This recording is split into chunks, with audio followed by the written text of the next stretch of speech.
Just beyond the reach of town, lived Hank Whitaker, a rugged man of 62 who had spent most of his life tracking game and tending to his small log cabin.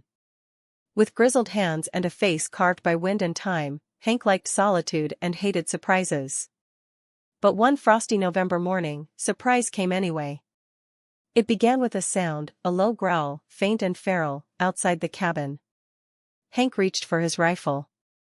Through the frosty window, he spotted movement near the chicken coop. A dog. Large, lean, pacing like a predator. He muttered under his breath. Stray dogs had been killing livestock lately.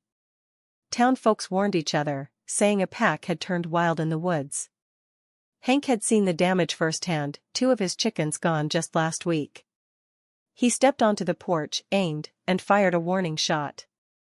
The dog bolted into the trees.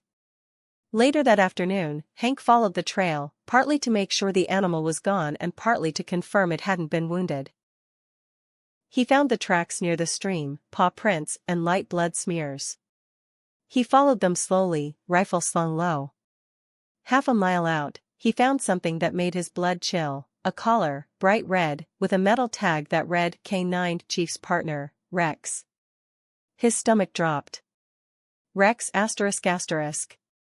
Every local knew Rex, the loyal German shepherd partner of Chief Bill Monroe.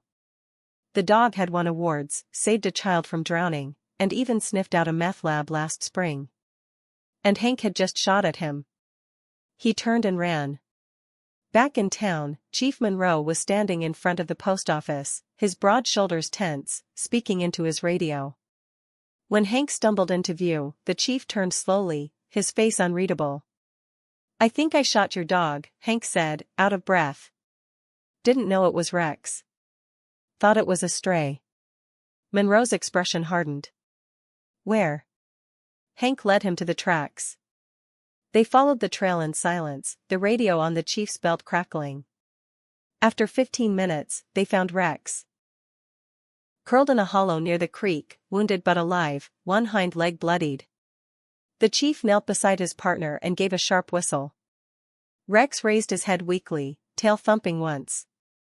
"You shot my dog, Hank," Monroe said without looking up. "You could have killed him." "I know," Hank replied. "I swear I didn't know it was him. Should have checked. Should have waited." Monroe sighed, his voice tight. "You're lucky he's alive." They fashioned a sling and carried Rex back to town. The vet patched him up, saying he'd recover. Days later, Hank showed up at the station with a homemade doghouse lashed to his truck bed and a bag of venison jerky, Rex's favorite. He didn't say much. Just nodded at the chief and the dog. "Mon." Monroe gave a grudging smile. "You're still a fool, Hank," he said, rubbing Rex's head. "Maybe," Hank replied, "but I'm a fool who learns." From then on, Hank put his rifle down first and raised his binoculars before he ever took a shot. And Rex? Well, he never barked at Hank again.